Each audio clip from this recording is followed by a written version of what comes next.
Hello friends, स्वागत है आपका चैनल फैक्ट्स अराउंडली में।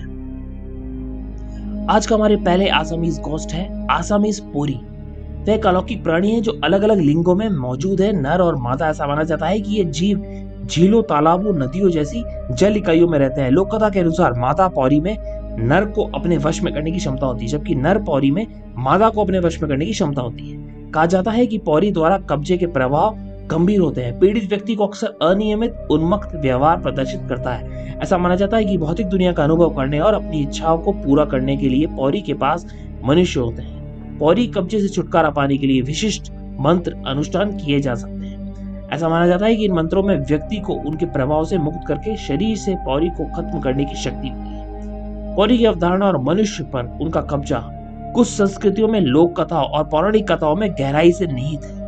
हालांकि ये मान्यताएं वैज्ञानिक रूप से सत्यापन योग्य नहीं हो सकती, फिर भी ये उन लोगों की सांस्कृतिक कल्पना में महत्वपूर्ण स्थान रखती है जो इनमें विश्वास करते हैं। अगला आसामीज गोस्ट है प्रसूता। प्रसूता कुछ संस्कृतियों में एक कुख्यात महिला आत्मा है जिसे अक्सर बुराइयों और नुकसान से जोड़ा जाता है। नुकसान पहुंचाने का उसका प्राथमिक तरीका गर्भवती महिलाओं को अपने वश में कर उन्हें पीड़ा पहुंचाना है। कुछ महिलाओं में कब्जे से मां और बच्चे की मृत्यु भी हो सकती है। ऐसा माना जाता है कि आत्मा द्वेषपूर्ण और दुर्भावपूर्ण है और उसके इरादे हमेशा उन पीड़ितों के लिए हानिकारक होते हैं जिन्हें वह निशाना बनाती है। प्रसूता की उत्पत्ति और व्यवहार के विभिन्न विवरण और कुछ संस्कृतियों में इसे एक राक्षसी इकाई के रूप में भी चित्रित किया गया है और अन्य में एक महिला की प्रतिशोधी भावना के रूप में दर्शाया गया है जो प्रसव के दौरान मर गई थी। मूल कहानी के बावजूद आम धारणा यह है कि प्रसूता बुराई की एक शक्तिशाली शक्ति है जिसे बचना चाहिए और ओझाओं की मदद से मुकाबला करना चाहिए। इन संस्कृतियों में कई लोग प्रसूता का शिकार होने से बचने के लिए सावधानी बरतते हैं, जैसे गर्भावस्था के दौरान कुछ खाद्य पदार्थों और व्यवहारों से परहेज करना, प्रार्थना करना या सुरक्षात्मक ताबीज ले जाना। प्रसूता के कब्जे का डर कई समाजों की सांस्कृतिक मान्यताओं और प्रथाओं में गहराई से समाया हुआ है, जहां उसे एक पुरुषवादी आत्मा के रूप में पहचाना जाता है। कुल मिलाकर सांस्कृतिक लोक कथा और विश्वास प्रणालियों में प्रसूता की उपस्थिति गर्भवती माता और उनके परिवारों को गर्भावस्था, प्रसव और प्रारंभिक शेषवावस्था के दौरान सावधानी बरतने और सुरक्षित रहने के लिए चेतावनी के रूप में कार्य कराती है। तीसरा आसामिक गोस्ट है परुआ। परुआ एक वर्णक्रमीय इकाई है जिसके बारे में माना जाता है कि ये महिला भूत का रूप ले लेती है। ऐसा कहा जाता है कि मुख्य रूप से घने जंगलों में निवास करती है। यह युवा पुरुषों को निशाना बनाने के लिए जानी जाती है।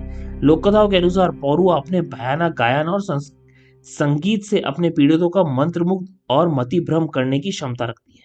जो दुर्भाग्यशाली लोग पौरुआ के जादू में फंस जाते हैं वह भटकाव, भ्रम का अनुभव करते हैं, अपनी दिशा खो देते हैं और अपनी इच्छित मार्ग से भटक जाते हैं। कुछ लोगों का मानना है कि पौरुआ अपने शिकार को जंगल के अंदर एक लुभाने के लिए इस रणनीति का उपयोग करती है, जिससे भूत के लिए अपने शिकार को पकड़ना और उस पर दावा करना आसान हो जाता है। ऐसा कहा जाता है कि पौरुआ के पास मानव बेजबान भी हो सकता है, जिससे अपने शिकार पर उसकी शक्ति और बढ़ जाती है। एक बार किसी इंसान के कब्जे आने पर पौरुआ उनके कार्यों और विचारों में हेरफेर कर सकती है, जिससे वे अपने परिवेश को भूल जाते हैं और एक अलग रास्ते पर चल पड़ते हैं। पौरुआ की कथा स्थानीय लोक कथाओं में गहराई से समाई हुई है, जिससे कई सतर्क कहानियां हैं जो अकेले जंगलों में घूमने के खिलाफ चेतावनी देती है। हालांकि कुछ लोग पौरुआ का मात्र अंधविश्वास कहकर खारिज कर सकते हैं, लेकिन इसकी शक्ति में विश्वास करने वाले के बीच इसकी भयावह प्रतिष्ठा कायम है। ऐसी ही और रोचक जानकारी जानने के लिए जुड़े रहे हमारे चैनल से। उसके लिए please like and subscribe channel और नई वीडियो नोटिफिकेशन के लिए बेल आइकन को दबाना ना भूलें। आपका दिन शुभ रहे। धन्यवाद।